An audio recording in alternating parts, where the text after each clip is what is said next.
I'm sure a lot of you had an issue with the coil tasting burnt. So let's think about burnt hits real quick. A lot of times burnt hits are just because the coil is heating up too much in one spot. So let's think of like a garden hose real quick. You got the water flowing. It's flowing perfect. But then as you're watering the flowers on the side of the house, but the faucet is all the way over here, well, now you have a kink and nothing's getting through. That's kind of what happens when you have a hot spot. And hot spots can also cause shorts. So let's say you have a hot spot and the wire is now no longer the shape that it's supposed to be, and that little bit of coil is touching something that's not supposed to, short. But now let's say you catch it in time, you can actually take the paper clip and just unfold it ever so slightly.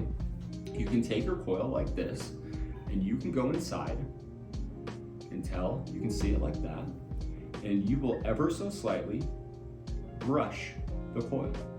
Now you know you're doing it right when you feel the ribs of the coil, and your pin will brush up against it. You'll feel it go tick, tick, tick, tick, tick, tick, tick.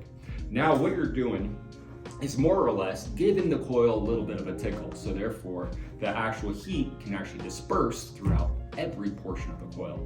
Because right now, internally, what's happening is that instead of it heating up all at the same time, it's heating and getting trapped. These two portions of the coil, these three I should say, are all getting trapped. But this one is getting super, super, super hot.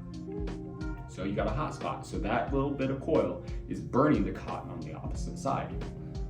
So that's essentially what would happen. So you have cotton on one side, and you got coils on the other. And then your vapor would pass through it. But if it's just burning this section, you're gonna get a lot of smoke from the burnt cotton.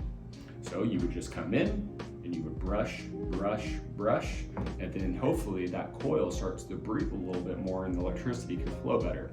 And then hopefully you have no more burnt spot. And then hopefully it doesn't actually break and then short out.